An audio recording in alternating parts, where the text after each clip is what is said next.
Conferencia dictada por el venerable maestro Samael Aumbeor en la Facultad de Geología de la Universidad de San Luis Potosí, Estado de San Luis, en la República de México, el día 19 de mayo de 1976.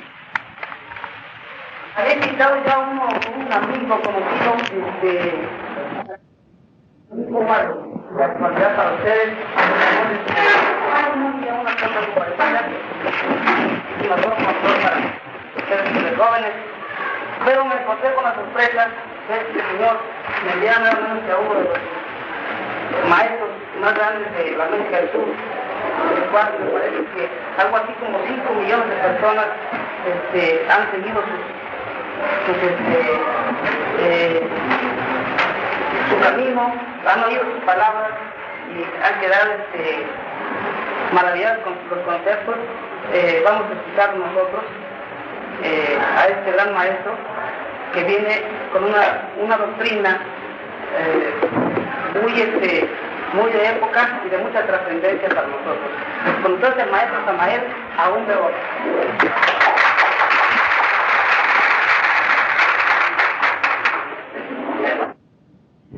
Amigos, ante todo quiero decirles que esta doctrina que fue anunciada aquí por nuestro amigo se llama Gnosis.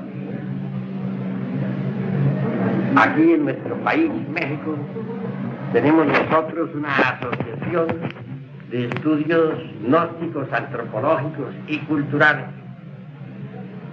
A mí me ha cabido el alto honor de enseñar la doctrina en todo nuestro país, México. Yo soy de Cotija, Michoacán. He vivido más que en ningún otro lugar en el Distrito Federal. He viajado también por algunos lugares fuera de nuestro país, llevando la doctrina.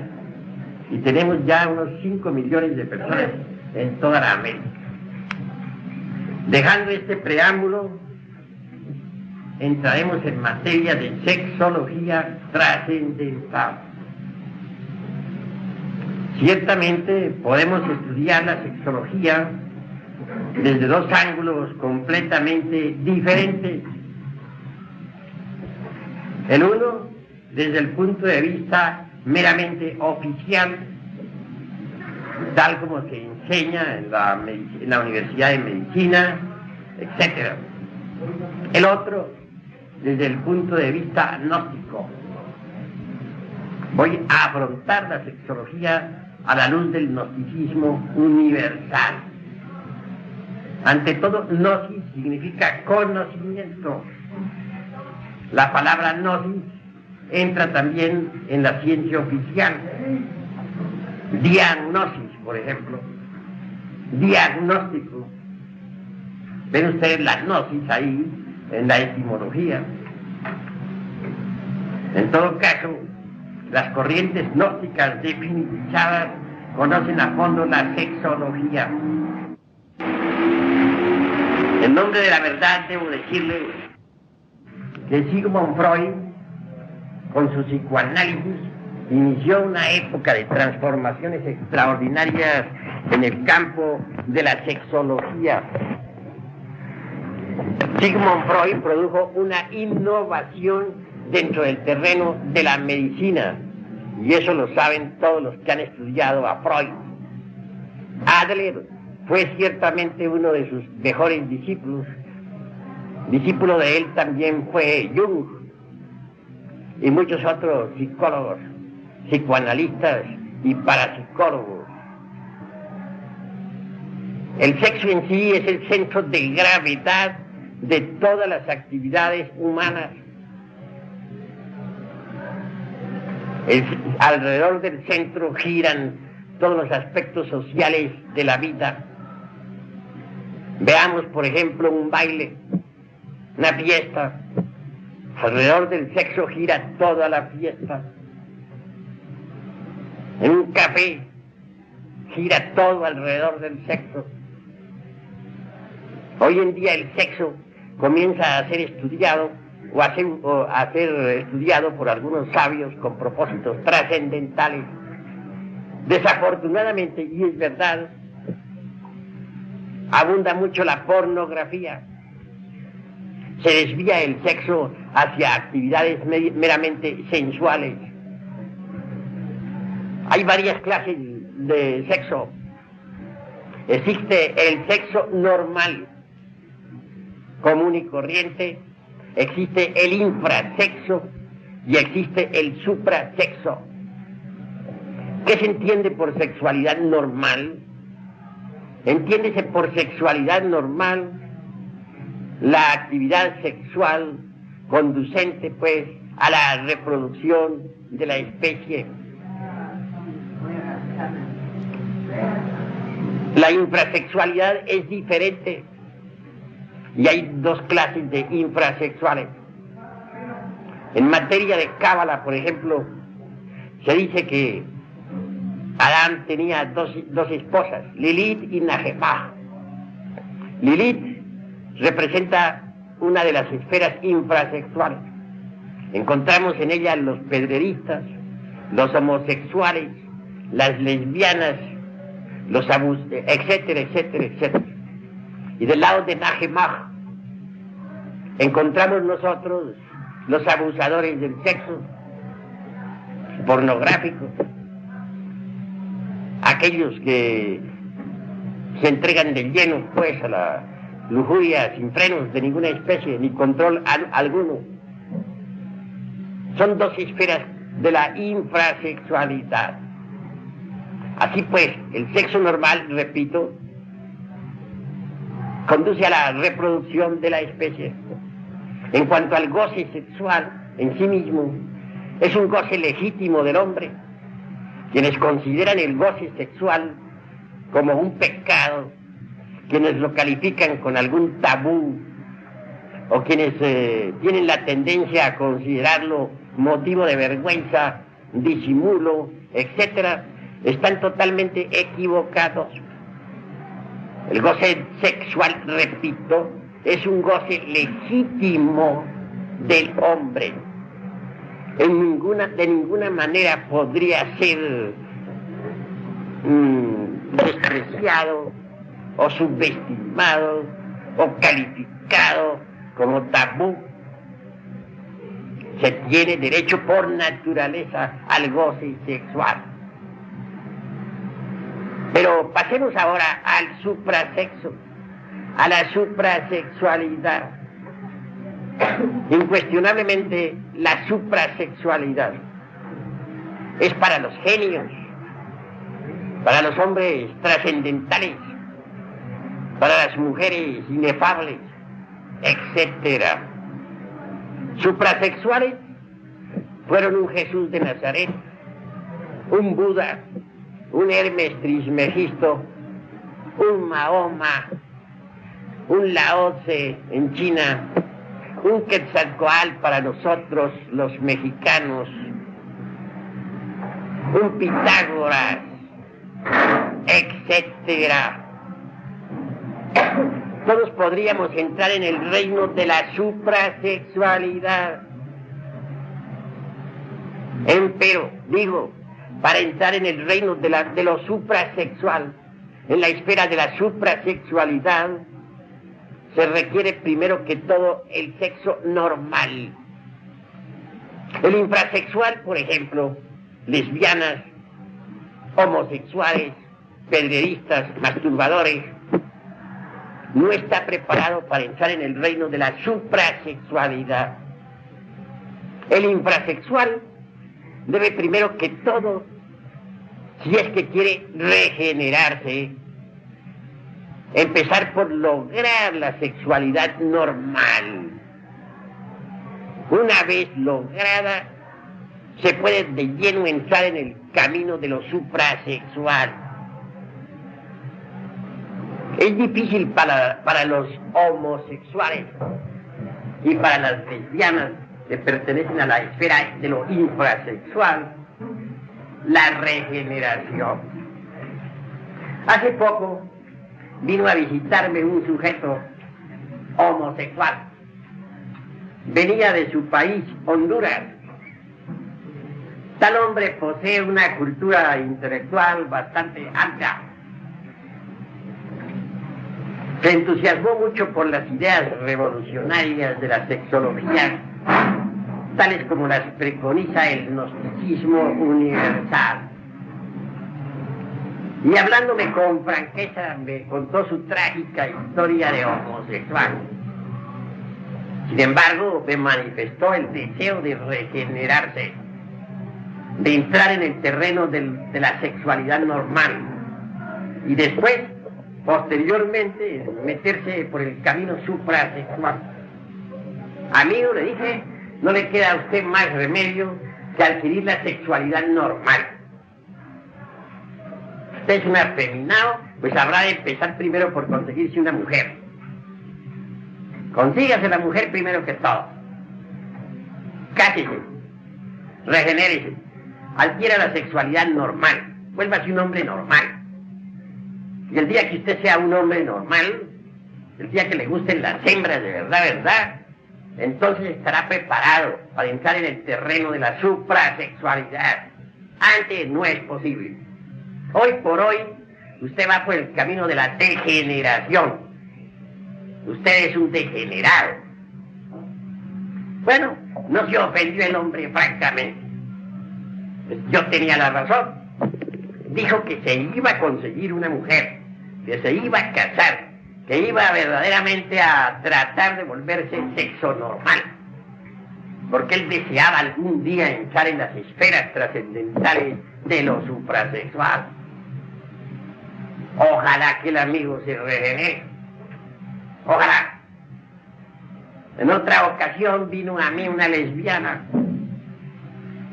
Me dijo que quería que le aconsejara, que francamente a ella le encantaban las mismas mujeres, que estaba en un problema gravísimo, que ella gastaba mucho dinero en cierta dama que había por ahí, pero que esa dama pues le estaba poniendo cuernos, como decimos.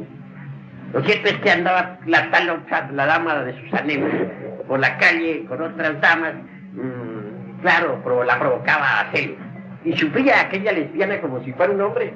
Exactamente, lloraba y suplicaba y me pedía consejos como si fuera un hombre. Entre paréntesis, era una vieja horrible. No se lo niego a ustedes. Yo no pude menos que mirarla con un terrible asco. Bueno, le di unos cuantos consejos. Le dije que lo mejor era que se regenerara, que se consiguiera un hombre, que entrara por el camino de la sexualidad normal, etc. No sé si aquella pobre vieja se habrá pues regenerado. No parecía tener muchas ganas de regenerarse, pues estaba demasiado celosa por su dama, celosa con otras damas que acompañaban a su dama. Parecía todo un macho, ni más ni menos. Vean ustedes qué horrible es el camino de la degeneración, el camino infrasexual.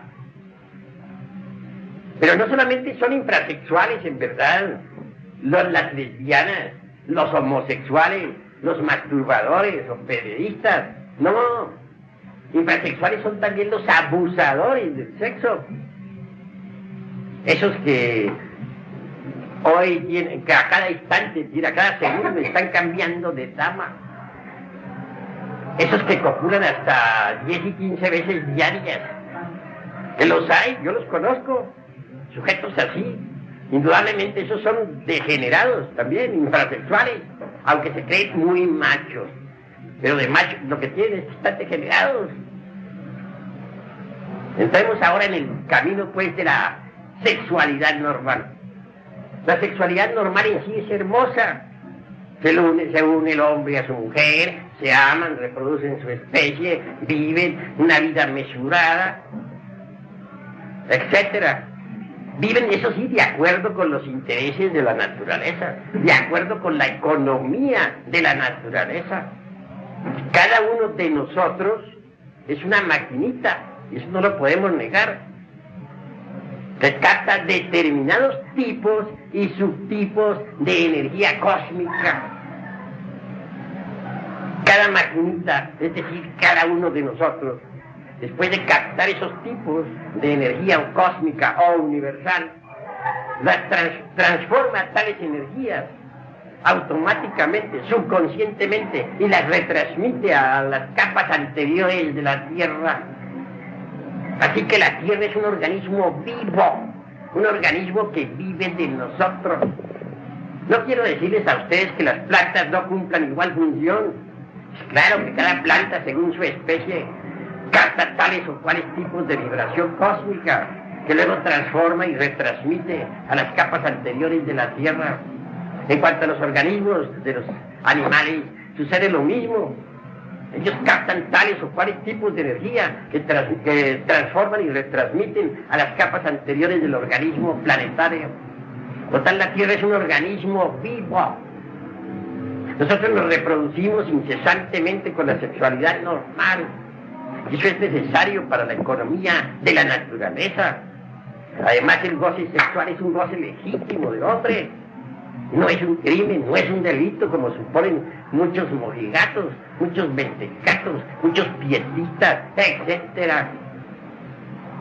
Pero hoy por hoy nosotros con nuestra sexualidad normal vivimos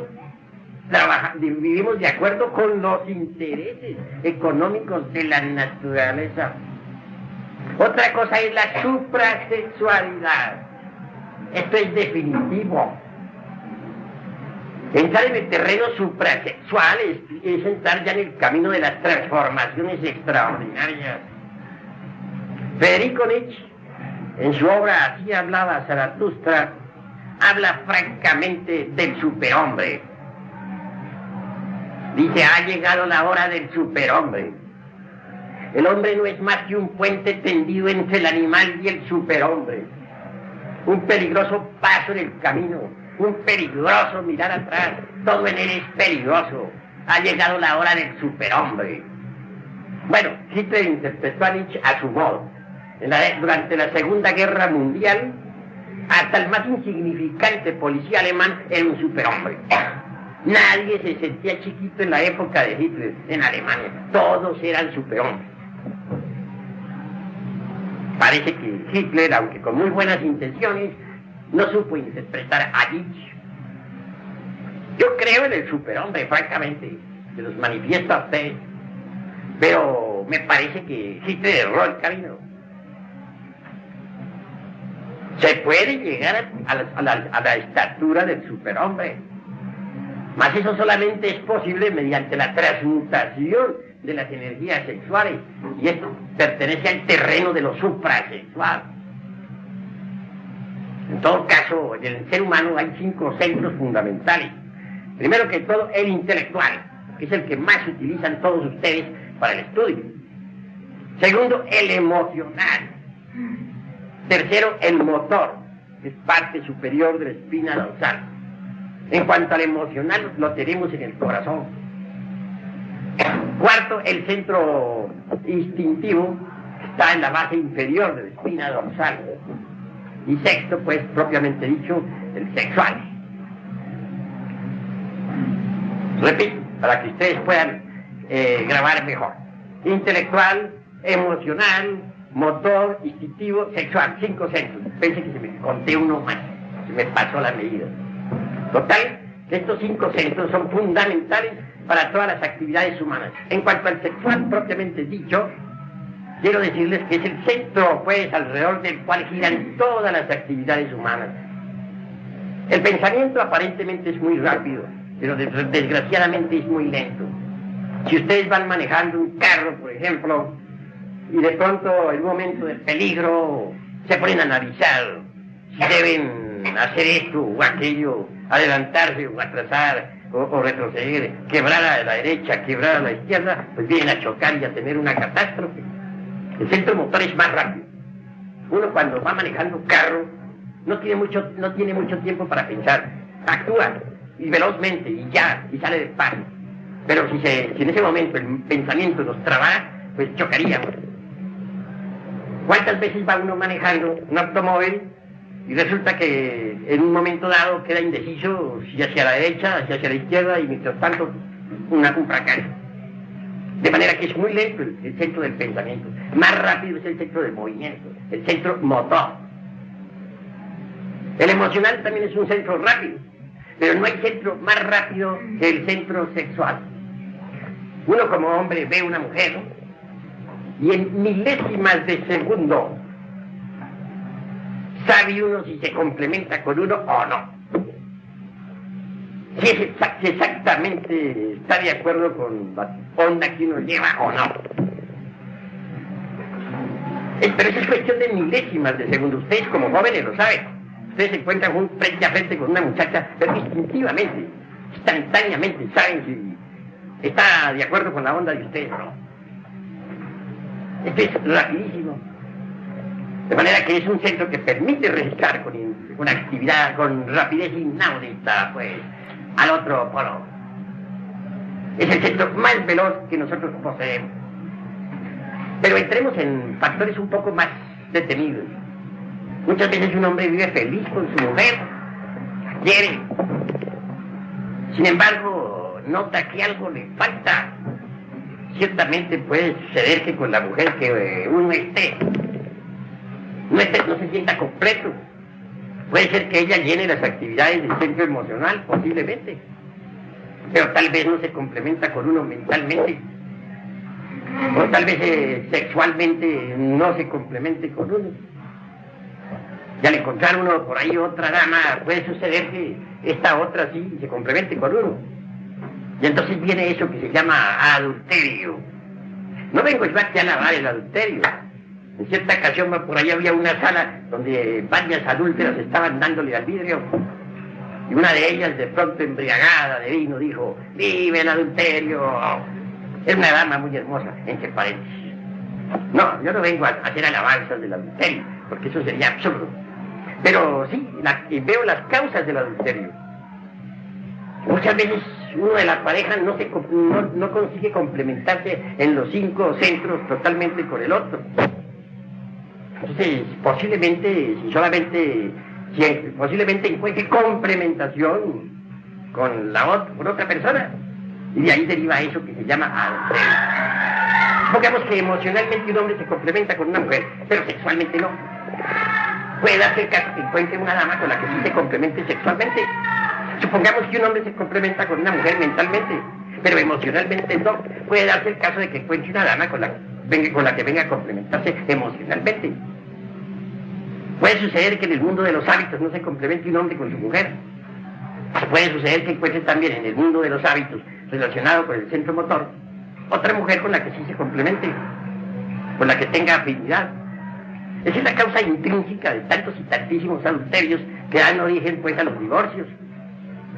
Como les digo, no vengo a alabar el adulterio, porque sería absurdo. Ni estoy de acuerdo con aquella dama que gritaba en célebre orgía: ¡vive el adulterio! No, yo no estoy de acuerdo con eso, mis amigos. Únicamente aquí con ustedes, en compañerismo, estamos estudiando la cuestión sexual, y no podríamos dejar de pasar por alto esta cuestión del adulterio.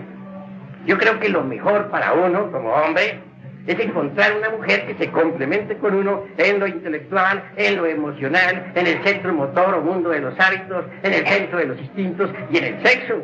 Es decir, la pareja ideal, la pareja perfecta.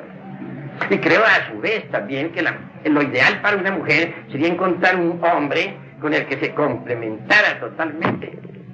Entonces habría verdadera felicidad. Otro de los motivos graves como para que no pueda existir felicidad es la cuestión de los temperamentos. Un hombre de temperamento ardiente, es imposible que pueda ser feliz con una mujer que parezca una mole de hielo. Sencillamente no. El hecho mismo de tener que ir a besarla y en el momento del beso se encuentra con que ella no tiene ganas de besos. Eso es gravísimo. Ahora, ¿qué diríamos durante la cópula? En el momento de copular una mujer helada. Acuérdense ustedes de aquel libro que titula Siloé el egipcio. Se lo dieron en película. Resulta que allí había un lugar de momificación en Egipto, como existían varios lugares de inmundicia, donde arreglaban cadáveres para momificarlos. Y quienes trabajaban en ese lugar de momificación, pues olían a inmundo por donde quiera que pasaban. Ninguna mujer gustaba de esa clase de hombres que olían tan feo. Y claro, olían a podredumbre, metidos entre la podredumbre. ¿Y saben ustedes lo que hacían esa clase de momificadores? Copulaban con los cadáveres de las hembras que traían ahí. ¿Les parece a ustedes muy agradable eso? Copular con difuntas. Eso sucedía en Egipto. Pues bien, ¿qué dirían ustedes de un hombre de temperamento ardiente tener que copular con una mujer de hielo, con un cadáver? Eso resulta espantosamente horrible. También es muy cierto y de toda verdad que existe el temperamento, digamos, bilioso. Gente pesada, torpe. Una mujer, por ejemplo, de carácter pesado, torpe, sin movimiento, sin ninguna clase de... sin querer casi apenas lo mínimo. Es imposible que pueda entenderse con un hombre de temperamento nervioso, por ejemplo. Imposible.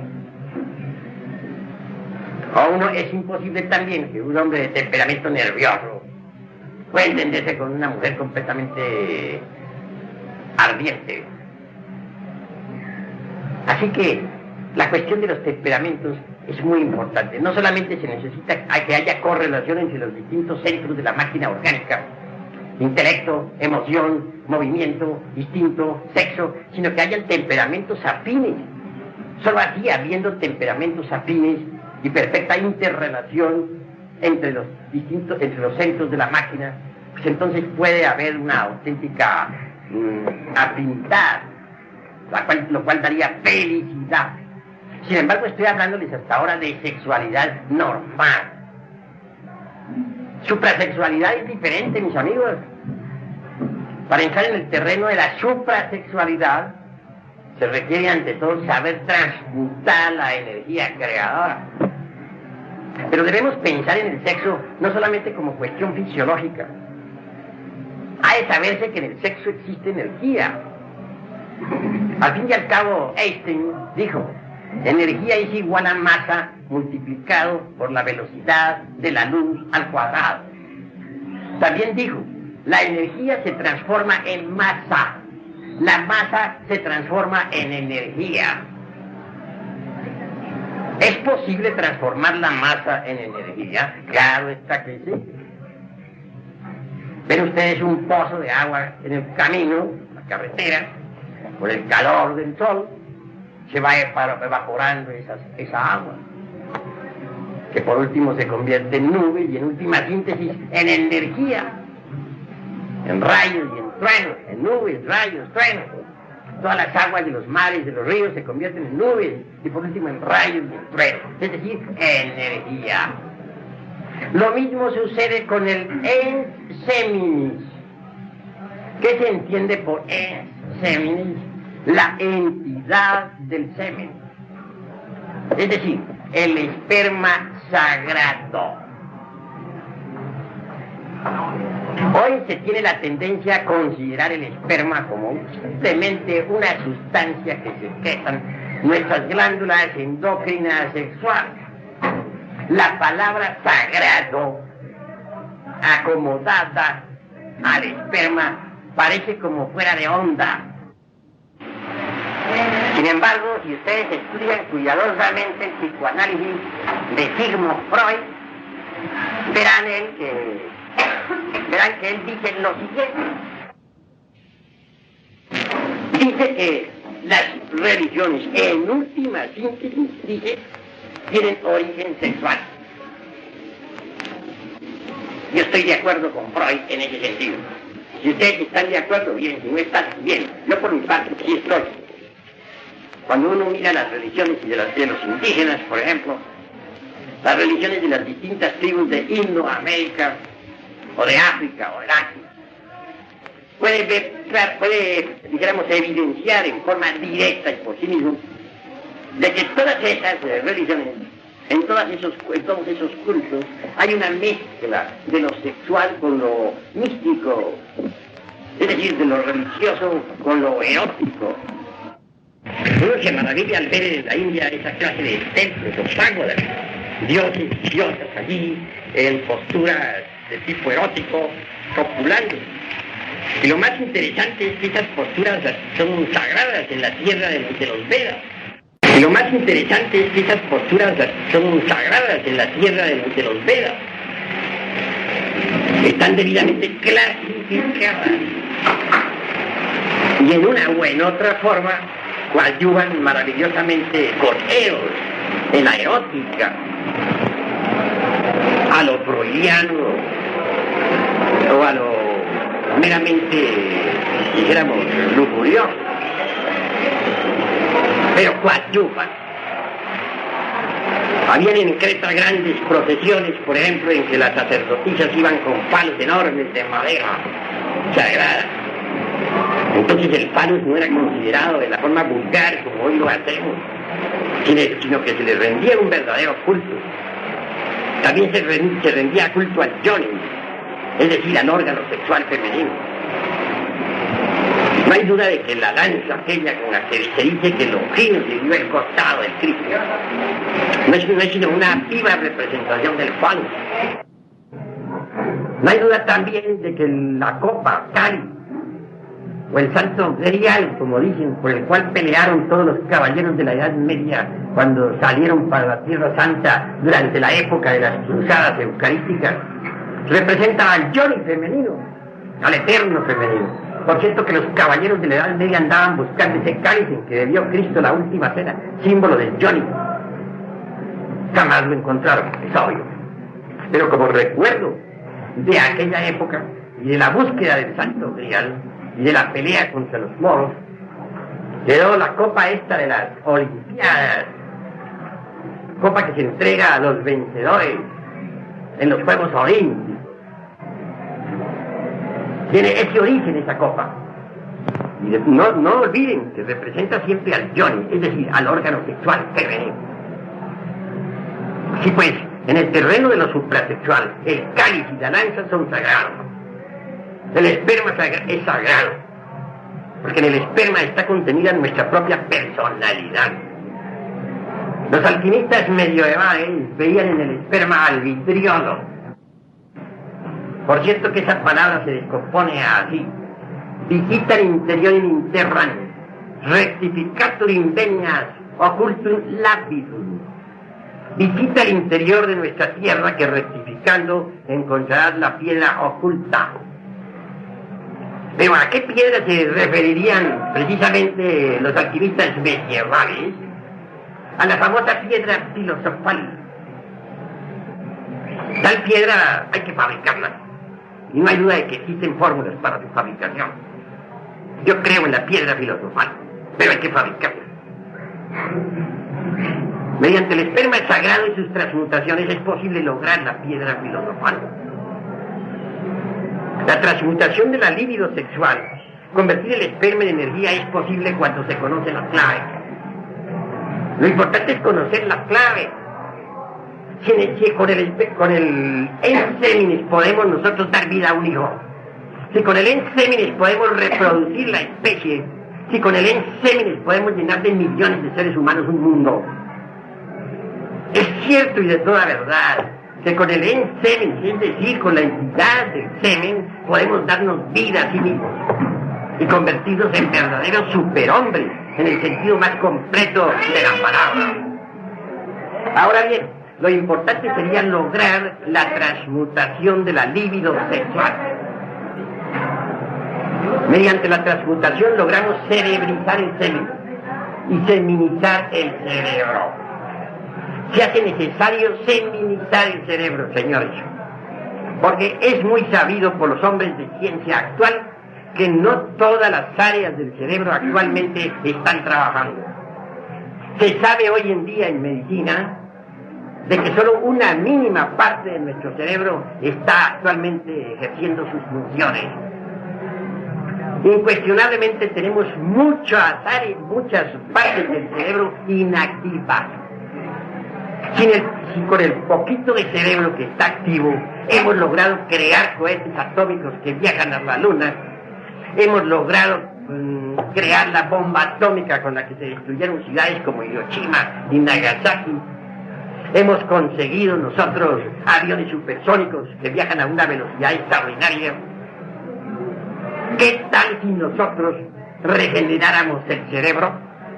Si pusiéramos en actividad todas las partes del cerebro, si la totalidad de la masa encefálica trabajara, entonces podríamos transformar este mundo, a cambiarlo, a hacerlo maravilloso. Pero hay que regenerarlo, hay que feminizarlo, cerebrizar el semen y feminizar el cerebro. He ahí la clave. Es posible feminizar el cerebro. Los grandes músicos de antaño, un Beethoven, por ejemplo, un Mozart, un Chopin o un Liszt, fueron hombres que tuvieron el cerebro muy feminizado. Hombres que dieron a su cerebro capacidades extraordinarias, que utilizaron el mayor porcentaje de las áreas cerebrales. Sin embargo, hoy en día la cosa es muy diferente. El cerebro humano se ha degenerado demasiado y no nos damos cuenta de ello. Si estamos en medio de una pachanga contentos, si estamos de acuerdo con la última onda, si estamos en pleno rock and roll, y de pronto alguien quita el disco y pone la 9ª sinfonía de Beethoven, ¿cómo se sentirían ustedes? ¿Estamos seguros de que ustedes continuarían en la pachanga? ¿Qué harían ustedes?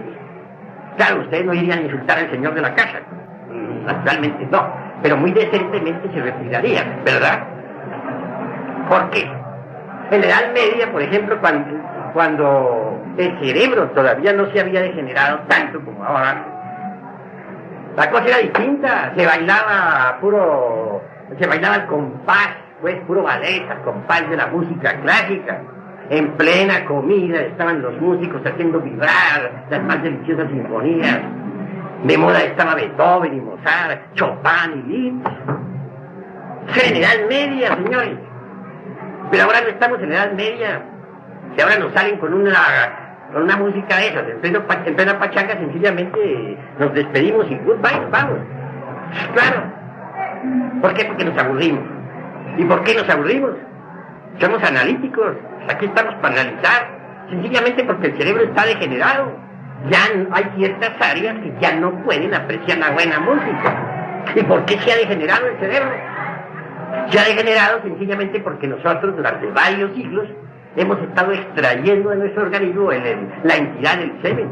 No la hemos extraído únicamente para dar vida a nuevas criaturas. No, la hemos extraído porque nos ha gustado. Es un gran placer. Eso es todo. Por eso nos hemos dado gusto en la lujuria, en lechos de placer, gozando a lo lindo. Pero el Paganini ha sido el cerebro.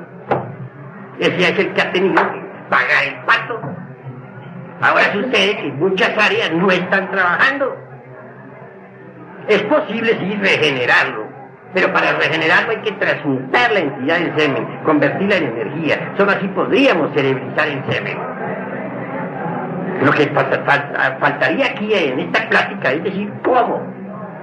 Yo tendré mucho gusto en explicarles un artificio muy singular que los alquimistas medievales enseñaban a sus discípulos. El artificio que voy a enseñarles a ustedes también lo enseñaron hombres de ciencia modernos como Brown Schwab en Estados Unidos. Lo enseñó el doctor Kunheller, médico coronel de nuestro ejército glorioso mexicano. Lo enseñó también Jung, y lo enseñan las escuelas asiáticas del tantrismo oriental. No es una cosecha mía particular, yo la he aprendido de todos esos sabios y a su vez yo se la comunico a ustedes. No como un artículo de feo, como un dogma inquebrantable. No, si ustedes quieren aceptarlo, acéptenlo, si no quieren aceptarlo, no lo acepten. Muchas escuelas lo han aceptado, muchas escuelas lo han rechazado. Cada cual es libre de pensar como quiera. Yo únicamente les doy mi modesta opinión. El artificio consiste en esto: conexión del lingam yoni. Lingam, ya saben ustedes cuál es el lingam, el palo. Yoni, ya saben que es el útero eterno femenino, el órgano sexual de la mujer. sin la eyaculación de la entidad del semen.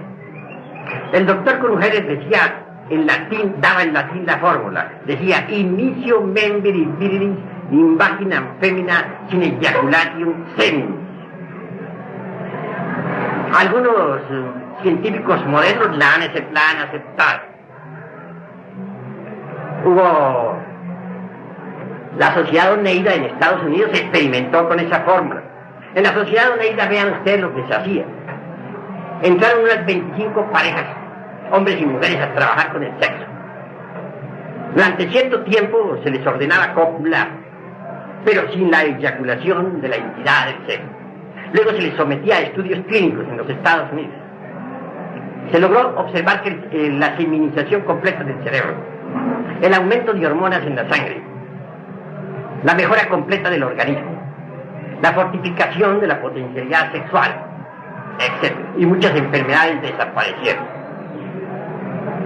Cuando se quería cuando los científicos resolvían que era necesario que hubiera hijos, daban entonces en la Sociedad Oneida también la libertad para que copularan con eyaculación seminal. Entonces se obtenían reproducciones. Así se hicieron muchos experimentos en la Sociedad Oneida. En todo caso, lo interesante de este fino artificio que constituye el secretum secretorum de los alquimistas medieval consiste en que nunca llegan a degenerarse las glándulas sexuales. Ustedes saben muy bien que cuando las glándulas sexuales se degenera también la epífisis, y se degenera la hipófisis, y se degeneran todas las glándulas de secreción interna, todo el sistema nervioso líquido pasa por procesos de degeneración. Entonces viene la decrepitud y la muerte. ¿Por qué existe la vejez? Sencillamente porque las glándulas sexuales entran en decrepitud. Al entran en decrepitud todas las glándulas endócrinas, y entonces se procesa la cuestión aquella de la decrepitud y vejez. Pero si hubiera un sistema que permitiera que las glándulas sexuales no se degeneraran, no entraran en decrepitud, podría conservarse todo el sistema nervioso líquido en perfecta actividad. Y entonces no habría decrepitud ni vejez. Eso es obvio.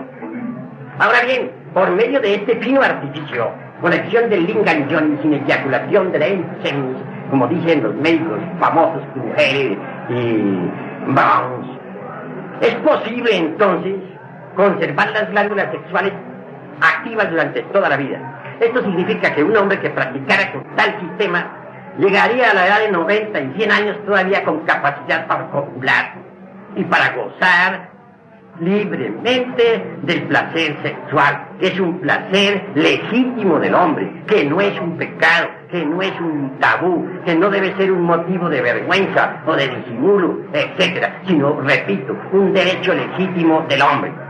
Ahora bien, mediante la transmutación de la entidad del semen en energía se procesan cambios psicológicos extraordinarios. Se desarrolla la glándula pineal. Esta glándula estuvo activa en otros tiempos, en tiempos antiquísimos de la historia. Entonces el ser humano poseía aquel ojo de que nos hablara Homero en su Odisea, el ojo de los lacértidos, el ojo que viera en aquel terrible gigante que intentara, pues, devorarle. Ese ojo de los lacértidos no es una mera leyenda sin fundamento alguno. Mediante la transmutación sexual esa glándula se desarrolla, entra en nueva actividad. Allí está ese ojo que le permite a uno percibir el ultra de todas las cosas. Nuestro mundo no es solamente de 3 dimensiones como creen los ignorantes ilustrados. En nuestro mundo existe una cuarta vertical. Aún más podemos asegurar con gran énfasis que existe una quinta vertical, y una sexta y una séptima. Esto es que nosotros nunca hemos visto nuestro mundo como verdaderamente es, y no lo hemos visto porque nuestros 5 sentidos están degenerados. Nuestra glándula pineal está atrofiada. Existen otros sentidos en nosotros que están completamente degenerados y que son de percepción, pero que están degenerados.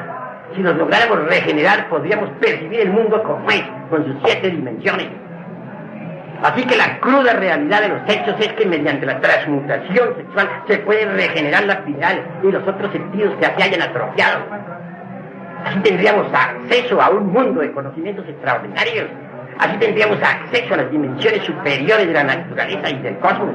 Así podríamos ver, oír, tocar y palpar las grandes realidades de la vida y de la muerte.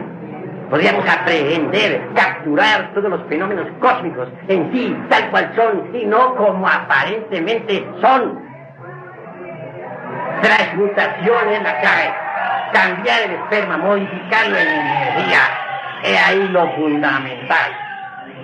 Ha llegado pues la hora de comprender todo esto a fondo, integralmente. Si un hombre se propusiera cumplir con esa fórmula tan sencilla, con ese artificio que nos enseñara Brown, que nos enseñara Kruger y que nos enseñaran los alquimistas medievales, podría decirles a ustedes con gran énfasis y absoluta seguridad que este hombre a la larga se transformaría en un superhombre. Todos sentimos la necesidad de cambiar, de convertirnos en algo diferente. Esto es si no somos reaccionarios, porque el conservador y el retardatario no desea cambiar. Pero cuando uno es revolucionario de verdad, uno quiere ser distinto, uno quiere cambiar fundamentalmente, transformarse en algo distinto, convertirse en un superhombre, hacer de la doctrina de Nietzsche una realidad. Es posible cambiar mediante la transmutación sexual. La fuerza sexual nos puso sobre el tapete de la existencia y esto no me lo pueden ustedes negar. Nosotros existimos, vivimos, gracias a que tuvimos un padre, gracias a que tuvimos una madre. En última síntesis, la raíz de nuestra propia vida es la cópula de un hombre y de una mujer. Ahora bien, si la fuerza sexual, si la energía del sexo tuvo poder para ponernos sobre el tapete de la existencia, es obvio que es la única que tiene autoridad de verdad para transformarnos radicalmente. En el mundo hay muchas ideologías, en el mundo hay muchas creencias y cada cual es libre de creer en lo que le dé la gana. Pero la única fuerza que tiene autoridad para transformarnos fue la que nos creó, la que nos puso sobre el tapete de la existencia. Me refiero en forma enfática a la fuerza sexual. Aprender a manejar esa energía maravillosa del sexo significa hacerse amo de la creación. Cuando el esperma sagrado se transforma en energía, se provocan cambios psicosomáticos extraordinarios. Bien sabemos nosotros lo que son esos vasos hormonales de nuestras gónadas, cómo trabajan, cómo pasan las hormonas de vaso en vaso, cómo por último a lo largo de los cordones espermáticos llega hasta la próstata. Bien sabemos lo valiosa que es la próstata. Allí se producen las más grandes transformaciones de la entidad del semen. Y las hormonas, por último, entran en el torrente sanguíneo. La palabra hormona viene de una raíz griega que significa ansia de ser, fuerza de ser. Las hormonas han sido estudiadas por nuestros hombres de ciencia. Son maravillosas. Las hormonas sexuales, por ejemplo, entrando en el torrente sanguíneo, realizan prodigios. Cuando tocan a las glándulas endócrinas, sea a la tiroides, sea a las paratiroides, sea a los riñones suplementarios, escualatimo, etcétera, etcétera, etcétera, las estimulan, hacen que esos pequeños microlaboratorios produzcan más hormonas. Y esas hormonas producidas por todas las glándulas en general enriquecen el torrente sanguíneo en forma extraordinaria. Entonces desaparecen las dolencias, desaparecen las enfermedades. Desgraciadamente hoy por hoy, el esperma que es preparado por las gónadas y que luego sube o asciende hasta la próstata, es desgraciadamente despilfarrado. Ni siquiera se les deja descomponer a los famosos ospermos en hormonas, cuando ya se les tira fuera del organismo, cuando se les arroja. Muchas veces ni siquiera alcanza a ascender desde los testículos hasta la próstata la entidad del semen, cuando ya es eliminada. En cuanto a los masturbadores, ¿qué diremos? Bien saben ustedes lo que es el vicio de la masturbación. Cuando alguien se masturba, indubitablemente está cometiendo un crimen contra la natura. Después de que se ha eyaculado la entidad del semen, crea cierto movimiento peristáltico en el pans. Y esto lo sabe cualquier hombre.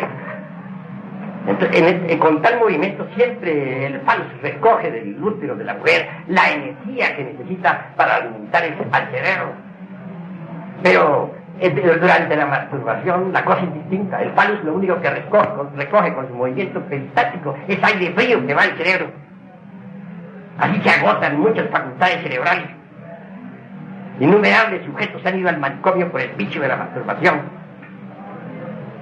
Un cerebro lleno de aire es un cerebro estúpido en un 100%. Así que es condenable ese vicio totalmente.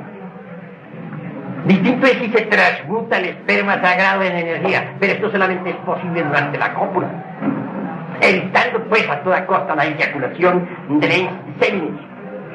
Porque como dijera los mejores sabios medievales, dentro de él se encuentra todo el ex virtuti del fuego, es decir, la entidad ígnea del fuego.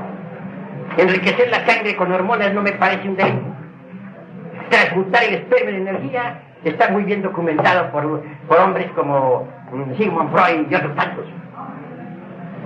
Entonces lo importante sería aprovechar toda la potencialidad sexual para desarrollar, para feminizar el cerebro y desarrollar la glándula pineal y hasta la hipófisis y otras. Se conseguiría una transformación orgánica maravillosa. Lo psicosomático está relacionado íntimamente con lo sexual. Una suprasexualidad implica de hecho también algo suprasexual dentro de lo psicosomático. Por eso diría yo a ustedes con entera realidad que suprasexuales fueron, por ejemplo, hombres como un Hermes Trismegisto, o como Quetzalcóatl, o como el Buda, o como Yeshua Ben Pandirá, que no es otra cosa sino el gran Kabir Jesús. Esos fueron suprasexuales. El suprasexual es el superhombre de Nietzsche. Uno puede alcanzar las estaturas la estatura del superhombre entrando en el terreno de la suprasexualidad, sabiendo gozar del amor, sabiendo gozar de la mujer, sabiendo vivir con alegría, con más emoción y menos razonamientos inútiles. La emoción es lo que cuenta, eso vale más que todo. Así pues, desde un punto de vista revolucionario, nosotros podemos convertirnos en verdaderos dioses hombres, si así lo queremos.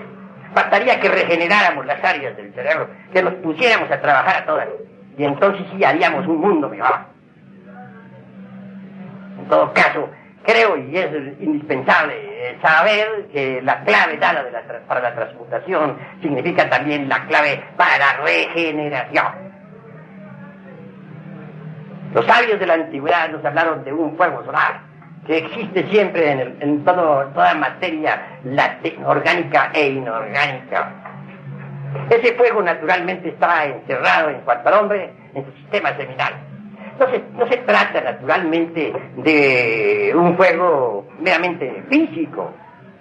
Dijéramos, un fuego de tipo supradimensional, psicológico o metafísico.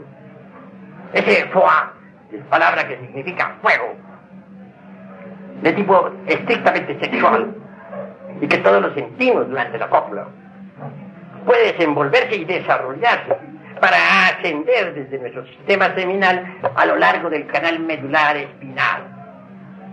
Cuando ese fuego asciende, despierta en nosotros poderes que ignoramos, poderes extraordinarios de percepción, o mejor dijéramos de extrapercepción sensorial, poderes que divinizan, pero hay que despertarlo mediante la transmutación de la libido, sabiendo gozar del amor. Y la mujer también puede despertarlo sabiendo gozar de su varón. Y con ese fuego se realizan prodigios. Los orientales lo denominan Kundalini, y es maravilloso. Nuestros antepasados mexicanos le denominaban la serpiente, porque decían ellos, tiene figura de serpiente sagrada, que sube a lo largo del canal medular espinal. En el oriente se habla de 7 centros que existen en la espina dorsal, 7 centros magnéticos, que podrían ser perfectamente estudiados con placas muy especiales, y también con agujas manchadas y otros sistemas de investigación. El primero está en el coxis. Cuando entra en su funcionalismo, nos confiere determinados poderes sobre el elemento tierra. El segundo está a la altura de la próstata, el cual nos confiere poderes sobre los elementos acuosos de nuestro organismo. El tercero a la altura del ombligo, el cual despertado nos permite manejar nuestro temperamento ardiente. y hasta actuar sobre el fuego universal. El cuarto está a la altura del corazón. Y es obvio que nos confiere ciertas facultades extraordinarias, como el de la telepatía, el de la intuición, muchos otros. El quinto está a la altura de la glándula tiroides, que secreta el yodo biológico. Nos confiere cierto poder psíquico extraordinario, la llamada clariaudiencia, el poder para escuchar los sonidos del ultra. El sexto a la altura del entrecejo, que nos da el poder para poder percibir también las dimensiones superiores de la naturaleza y del cosmos. Y el séptimo a la altura de la glándula pineal, que nos da el poder para ver por sí mismos los misterios de la vida y de la muerte.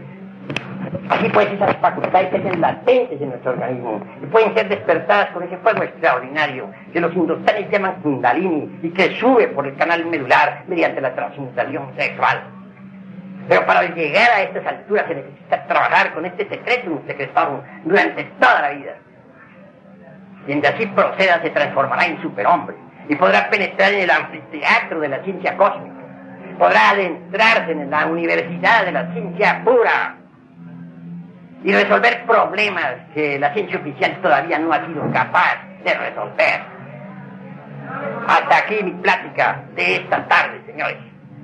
Si ustedes, alguno de ustedes desea hacer preguntas, puede hacerla con la más entera libertad. La cópula, como usted dice, es tratando de que haya producto o evitando. Sencillamente lo único que se busca con este artificio tan sencillo enseñado por Brian Schwartz en la Sociedad Oneida es copular sin eyacular la entidad del semen, porque sostienen estos sabios que mediante este artificio se consigue que el esperma sagrado se convierta en energía, de manera que lo que viene a subir al cerebro no es el esperma, porque nos volveríamos locos, sino la energía del esperma, que es diferente. Eso se llama transmutación. Puede uno gozar del placer sexual sin debilitarse.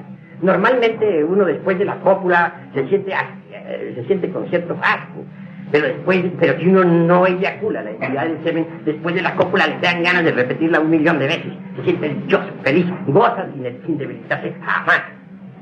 Eso está enseñando la Sociedad Oneida en los Estados Unidos. Eso enseñó también Jung. Eso enseñó Bram Schwartz. Y eso lo están enseñando los mejores sabios hoy en día en todos los rincones de la Tierra. Eso es todo.